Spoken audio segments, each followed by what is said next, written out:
I moved to Arizona 11 years ago to become a kindergarten teacher because I wanted to make a difference. And while my craft has gotten better each year with experience, public education and funding in Arizona, the funding has gotten worse.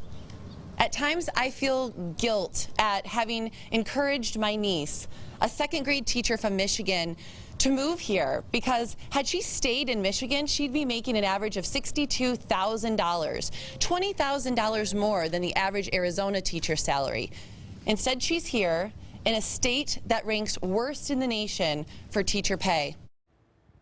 That was Amy Ball. She is a kindergarten teacher in Phoenix in a remarkable show of solidarity earlier this week as folks gathered, teachers gathered at the union headquarters, teachers union headquarters in Phoenix for this Red for Ed, hashtag Red for Ed, grassroots effort spurred on by social media to try to rally folks around the idea that teachers deserve more money and things better improve or there could be more trouble down the line, as you saw in West Virginia when teachers went out on strike. We're going to talk about it today in the situation, the state of education in Arizona, with the AEA president, Joe Thomas. He's the head of the teachers union, and Aaron Hart with Expect More Arizona. Great to see you both. Appreciate it. Good to be here. This was really a remarkable show of solidarity. Everybody wore red.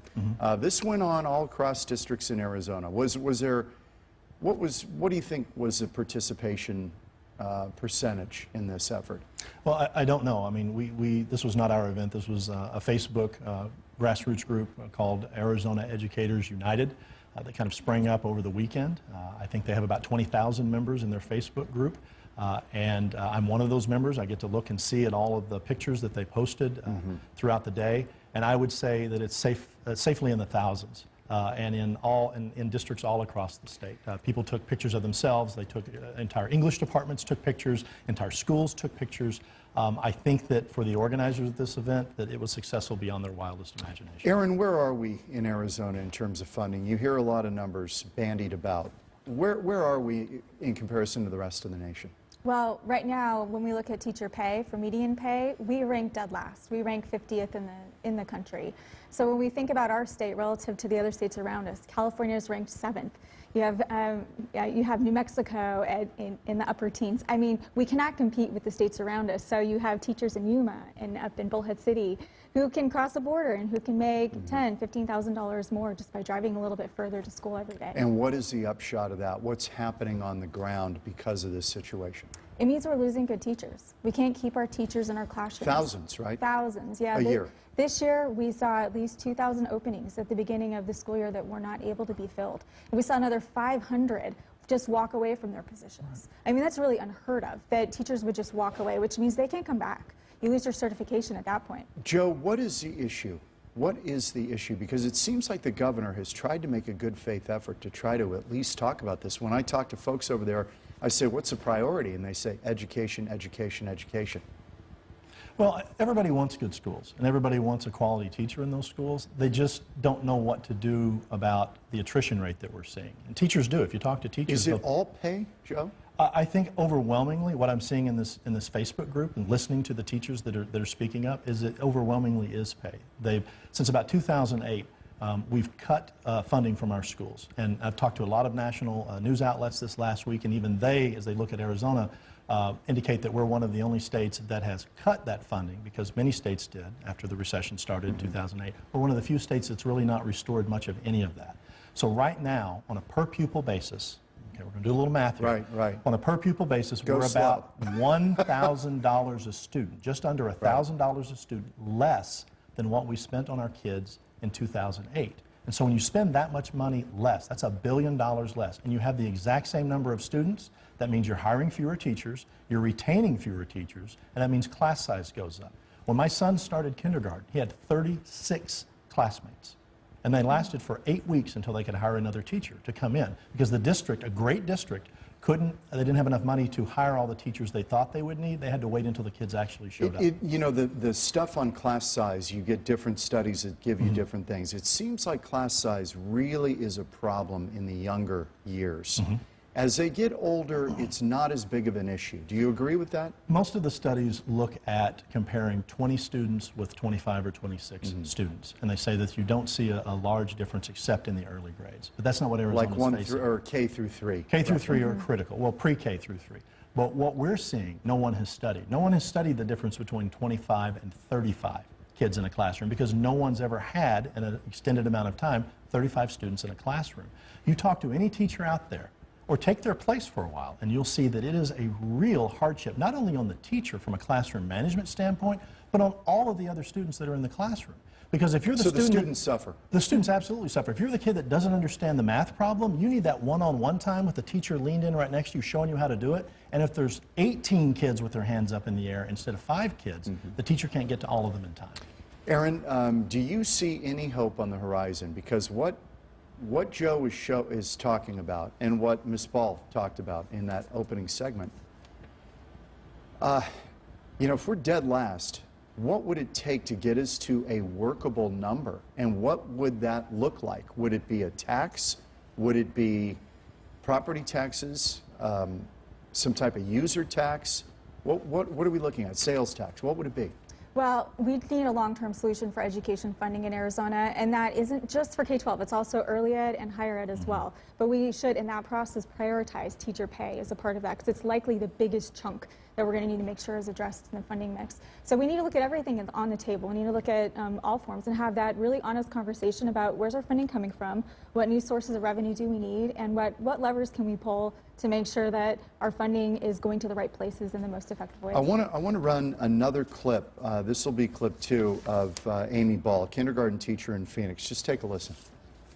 After dedicating over a decade of my life to the schools in Arizona, the reality is that Arizona ranks at the bottom for per student funding, and we have one of the highest rates of teacher turnover, evidenced by our major teacher crisis. Why? Because school districts like mine and the teachers that work in them are forced to do more with less and then act as if nothing is wrong. Expectations and limitations increase while resources and funding decrease. And the teachers are the ones who we need to raise up. We need to raise up the teaching profession and recognize the critically hard and important work that teachers across our valley and across our state are doing to keep our students safe and to raise student expectations. That's Amy Ball, a kindergarten teacher in Phoenix. And by the way, she was one of the finalists for Teacher of the Year in Arizona. This is what you're hearing Absolutely. all the time. And Absolutely. you, by the way, we should say, you were a social studies teacher? Yeah, I taught American history in the United States government in Mesa for about 17 years, and I'm release time now as the state association president. So you've been out for about 2 years. 2 years, right. Has the situation changed at all? It's gotten worse. I mean, it really has gotten worse. I hear more, you know, I have this opportunity to listen to all these teachers in this kind of social media space, and I would encourage any of your viewers to go out and look at the hashtag #RedForEd, all spelled out, and see the stories that teachers are telling of why they're wearing red and what that day meant to them, that feeling of really of unanimous support and feeling like people are listening to them. But it absolutely is critical that we end this teacher crisis, and it is going to take a new revenue stream. I mean, it's going to take a significant revenue stream to replace the $1 billion that we took out of schools back in 2008. And whether we do that all at once or whether we do that, you know, kind of gradually but ramping it up, it has to happen, or we're going to continue to watch other states steal our talent. Is there any chance that 5 years from now we'll look back and say, you know what, we didn't get it all at once, but we stair-stepped and it's much better? Could that happen? I think the citizens are ready for that. I think the voters are ready for that. I know the teachers are. They're desperately, that's what Wednesday was. That's what last Wednesday was when everybody wore red, is they really wanted everyone to understand this is a bigger issue than maybe what the policymakers are realizing. This is a bigger issue than maybe even the parents realize. I mean, when we have schools that are asking parents to provide the copy maker so the students will have a test, or copy paper, excuse me. We do this all the time at right. our school. That should be coming from, that money should come from the state. When we're looking at giving teachers a tax break because now we know that they're buying school supplies for their students, that abdicates the responsibility of the state to provide those supplies for the students. It shouldn't be teachers fishing out of their own wallet the money for that. The state should provide it. Joe, we're spending roughly, the last figure I saw, roughly $9 billion in Arizona. to educate about 1 million kids. Can we not do this for $9 billion? Well, you're educating about 1.1 million students, and I assume the 9 billion is K-12. Yes. And it's expensive when you look at all of the things that schools do with technology, with the buildings, with building renewal, with teacher salaries, with the education support professionals that are crucial, the person in the front office, the person driving the bus, the person that is in the nurse's office, all of those people that make sure students are ready to learn when they come to my classroom. It takes a lot of money. What we have to stop doing, though, and this is the philosophy that has taken over Arizona, the policymakers, is they'll point to 1 or 2 schools and say, well, see, we have 1 or 2 of the top schools in the nation. But it's not about having only a few Several great are charters, schools. several are bases. And that's fine. It's not about having 1 or 2 great schools. I went to rural schools in Oklahoma, and it's hard enough for a rural community to attract a really quality physics teacher. But that's our responsibility as a state, is to make sure no matter where you live in this state, no matter which of the 15 counties you're from, you can leave your house, walk down the street, and go to a great public school where you're going to be challenged and you're going to be supported to be better. Are we spending too much on facilities? And the point I'm about to make, my dad grew up in Missouri. 1-room schoolhouse, educating K through 8. Mm-hmm. They produced a bunch of Rhodes Scholars out of there. It's amazing what you can do. That's 1 teacher, 8 grades. Think about that. Are we too caught up in trying to build Taj Mahals and spending money on facilities, and that money should be going in the classroom to teachers? I need you to point to the school building that looks like a Taj Mahal, because most of the buildings I see are built pretty efficiently. And I don't think anybody wants to go back to a Laura Ingalls time of K through 8 in the same classroom. I know, but my point is, I mean, you got some pretty good outcomes out of 1-room schoolhouses. And in the 18th, 19th, and 20th century, but if we're going to be a 20th century nation, if we're really going to lead on technology and information and understanding that we have to prepare students for jobs we don't even know are going to exist yet, we just know that something's going to be there for these kids to be there. We can't do that as a 20th century mindset.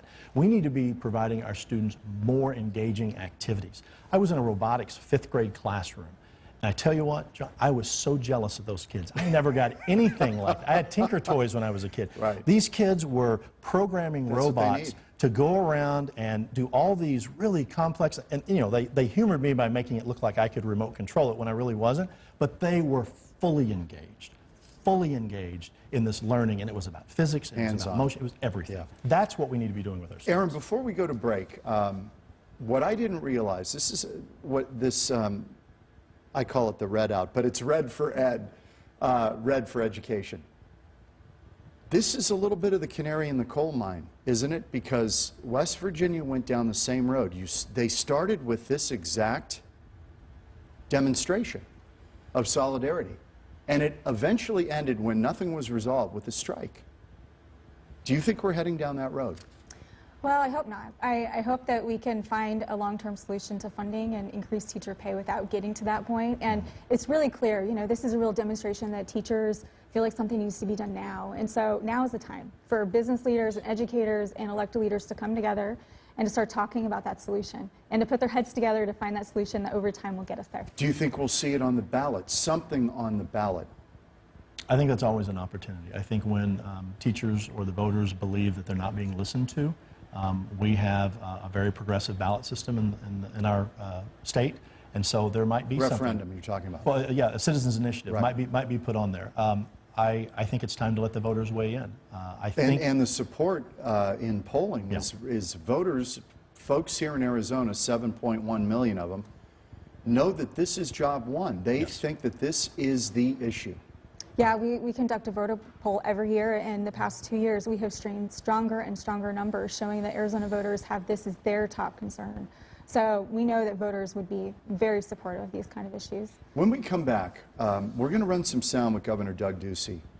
And I want you just to weigh in on whether you think this is a good faith effort to try to fix this problem. We'll talk about it when we come back on Newsmaker Sunday.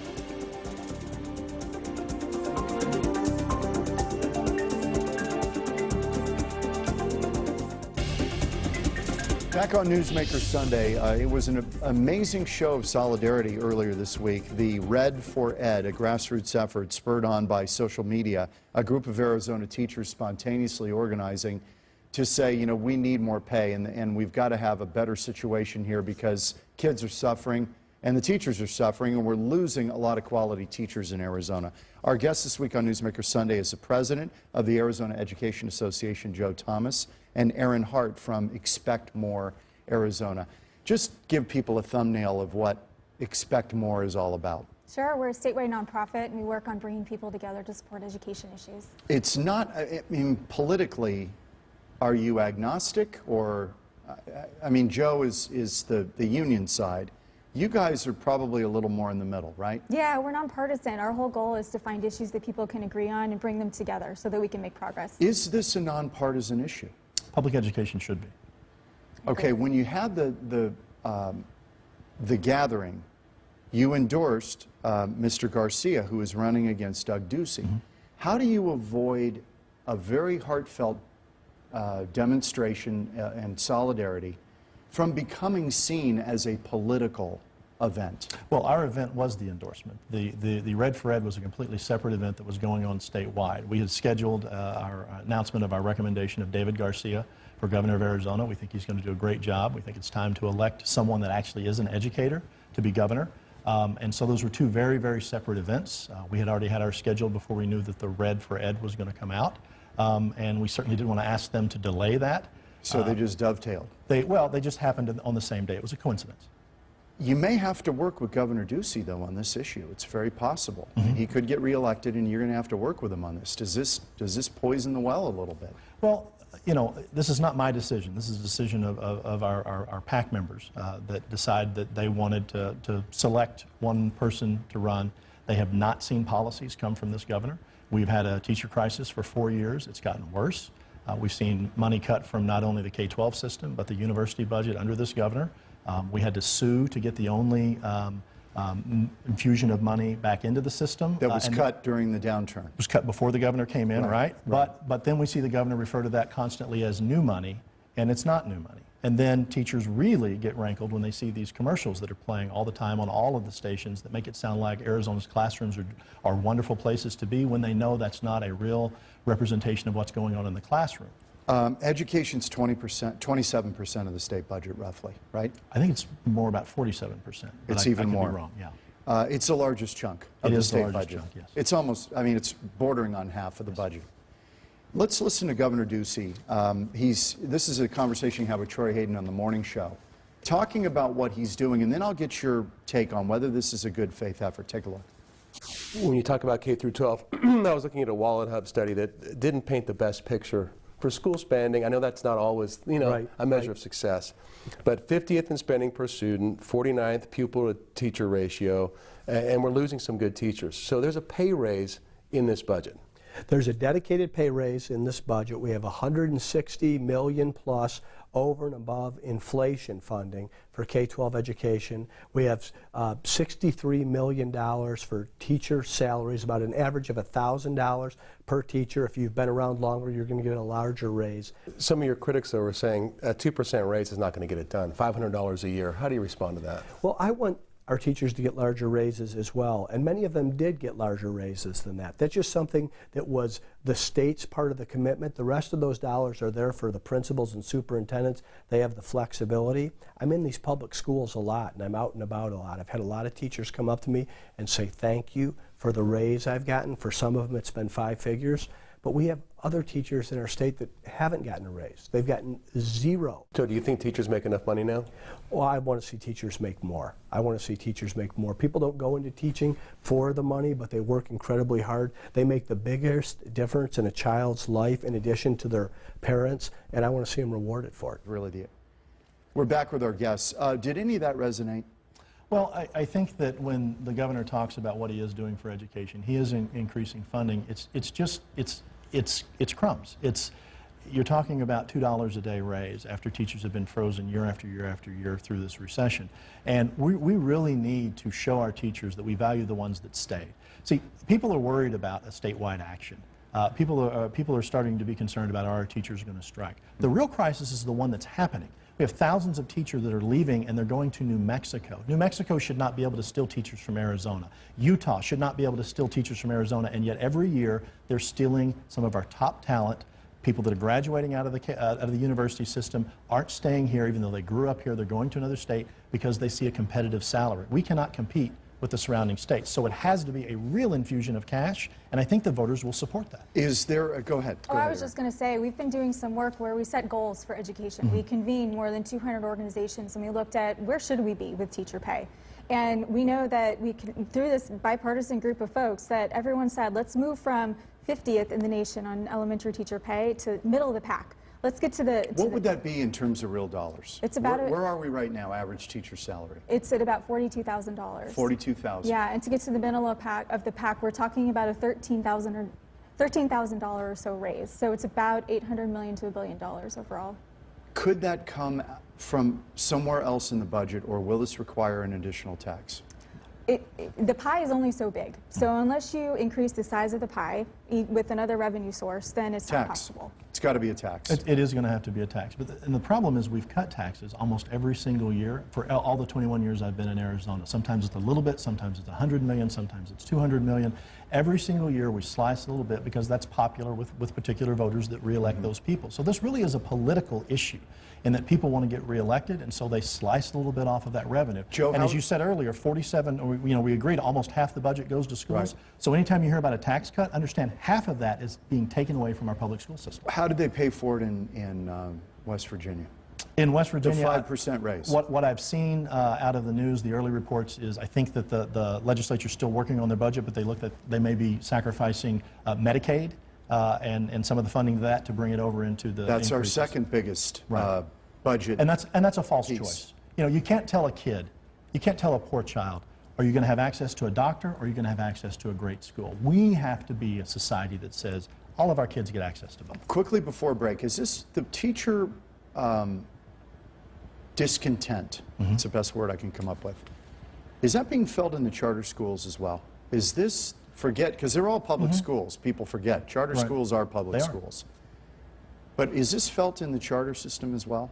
I don't know, but I would assume yes, because we're all paid from the same pot, and you can't really differentiate your pay that much between what charter school teachers get and district school teachers get. You just can't make that much of a difference. Do you lose teachers to charters? Do you lose public school teachers to charters? What I normally hear anecdotally is more that people come from charter schools to district schools, but I'm sure there's movement back and forth. We're back in a moment. Some final thoughts on Newsmaker Sunday as we tackle the vexing issue in Arizona, education, and how to do it better. We're back in a moment with our guests.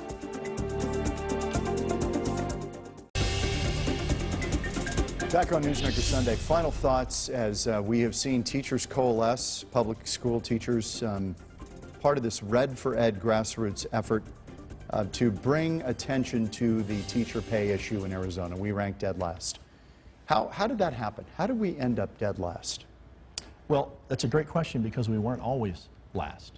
I moved here in the mid-90s, and we were in the mid-40s, if not upper 40s, in teacher pay. This was a state to move to. It was growing.